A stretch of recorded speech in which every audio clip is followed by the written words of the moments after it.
గత ప్రభుత్వం మీకు ఏం చేసింది, ఎలా ప్రవర్తించారు మీ అందరికీ తెలుసు. మన జిల్లాకు సంబంధించి వెలిగొండ ప్రాజెక్టుకి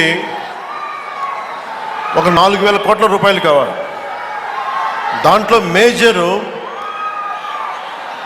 ఎవరైతే భూపరిహారానికి కావాలి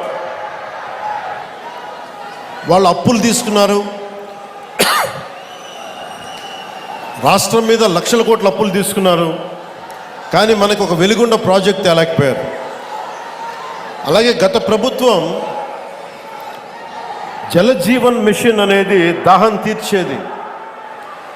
గంగమ్మ తల్లి మనకి దాహం తీర్చేది, మన పంట పొలాలకి జీవం పోసేది, పంట పండించి మన ఒంట్లో సత్తువు నింపేది.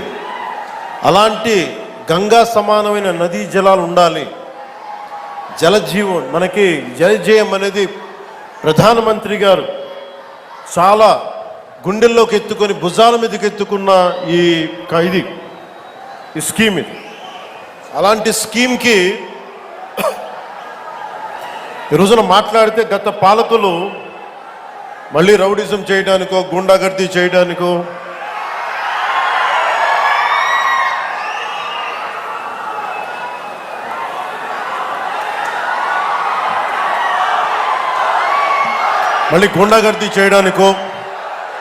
రౌడిజం చేయడానికో అలాంటి భావన మళ్ళీ ఉంది. మీకు తెలుసు కదా, రౌడిజానికి గుండాగర్దీలకి బయటపడితే మన రాజకీయాలకు వస్తాం. కేసులు పెడతాం, వస్తే 29లో మేము అంతు చూస్తామంటే మీరు రావాలి కదా. మీరు ఎలా వస్తారో మేము చూస్తాం. నాకు వారి మీద, వైసీపీ నాయకుల మీద ఈరోజు చెప్తున్నాను, మొదటి నుంచి చెప్తున్నాను, వ్యక్తిగతంగా నాకు ఎవరి మీద కక్ష ఉండదు. మనస్ఫూర్తిగా గుండెల మీద ఆత్మసాక్షిగా చెప్తా, నాకు ఎవరి మీద కోపం ఉండదు.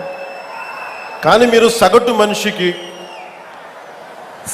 మనిషిలో, ఈ దేశంలో ఉన్న సగటు మనిషికి, సగటు మధ్యతరగతి మనిషికి, సగటు రైతుకి, సగటు యువకుడికి, సగటు యువతకి మీరు కనుక భయభ్రాంతుల్ని క్రియేట్ చేస్తే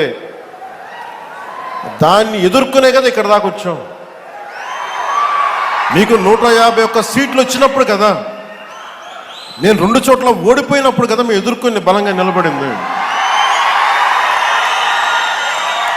అంటే గుండెల్లో ఎంత దమ్ము ఉండాలి,